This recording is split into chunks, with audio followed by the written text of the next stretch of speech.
안녕하세요. 내연애 상담해주는 남자 내연남 바닐라 로맨스입니다. 오늘은 전남친한테 어떻게 연락을 해야 될지 잘 모르겠다는 분의 카톡에 대해서 한번 같이 첨삭을 해볼까 해요. 자, 그럼 한번 시작해 볼까요? 바로님과 통화를 하고 나서 남자친구와 연락을 계속 주고받았어요.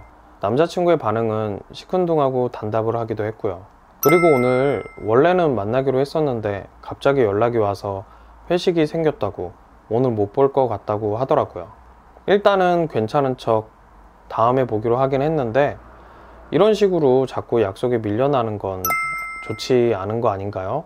그렇다고 제 욕심대로 억지로 만나자고 밀어붙이는 것도 안 되는 거겠죠? K양은 왜 전남친에게 연락하는 거에 대해서 고민을 하고 여러 경우의 수를 계산하고 있는 걸까요? 일단 남자친구에게 헤어지자는 말을 듣기도 했고 K양의 연락에 전남친이 시큰둥하고 단답으로 대답을 하고 있잖아요. 그러니 K양의 입장에서는 전남친의 태도와 행동에 대해 민감하게 반응하고 전남친의 비위를 거스르지 않고 맞춰주는 식의 소통을 하고 싶어질 거예요. 그러다 보니까 아무리 별것 아닌 연락이라도 자꾸 경우의 수를 따지게 되고 당당하게 대하기보다는 주눅든 태도로 전남친의 기분과 심리를 살펴보면서 소통하게 되는 거죠. 저는 K양처럼 헤어지고 나서 전남친한테 납작 엎드리면서 전남친의 눈치를 보고 주눅든 태도로 전남친의 비위를 맞추는 데 급급한 사람들한테 이렇게 물어봐요. 아니, 왜 이제 와서 잘못을 깨닫고 반성하는 돌아온 탕아처럼 행동해요? 그렇지 않아요? 며칠 전만 해도 당장 헤어질 것처럼 남자친구한테 불만을 쏟아내고 고압적으로 행동해놓고 남자친구가 헤어지자고 말을 하니까 이제 와서 모두 자기의 이기심 때문이라고 반성한다고 그러면서 전남친의 비위를 맞추는 모습이 어떻게 자연스러운 변화겠어요. 물론 K양의 입장에서는 이별 통보를 듣고 나니까 제가 얼마나 이기적이었고 남자친구가 제게 얼마나 소중한 사람인지 깨닫게 됐어요, 이렇게 말을 할지 모르겠어요.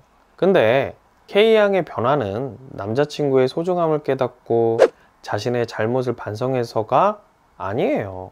관계의 주도권이 K양에서 남자친구에게로 넘어가니까 K양은 자연스럽게 의뢰 태도를 취하고 있는 것 뿐이에요.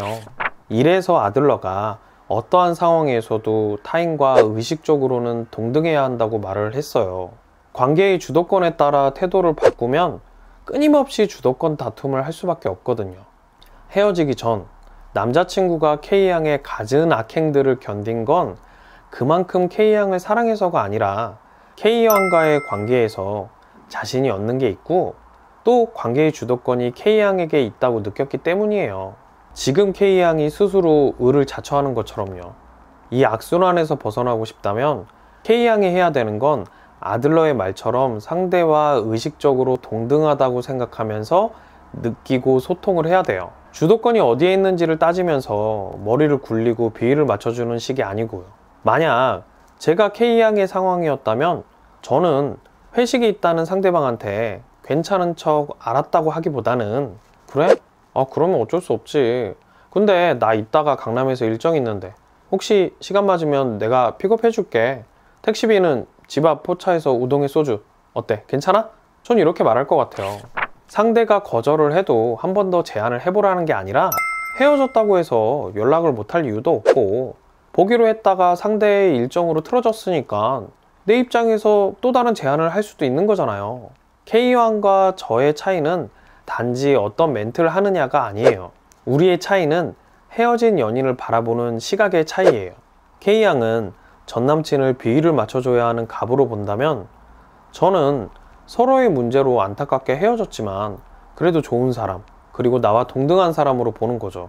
그러니 K양은 갑의 심리를 파악하고 그거에 맞게 행동을 하려고 쓸데없는 계산을 하니까 어색하고 부담스럽게 연락을 하게 되는 거지만 저는 조금 이상할 수는 있어도 자연스럽고 편해 보이는 거예요.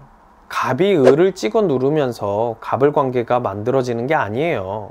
갑은 무게를 잡고 을은 갑을 두려워하고 갑의 비위를 맞춰주면서 서로가 협심해서 갑을 관계를 만들어가는 거죠.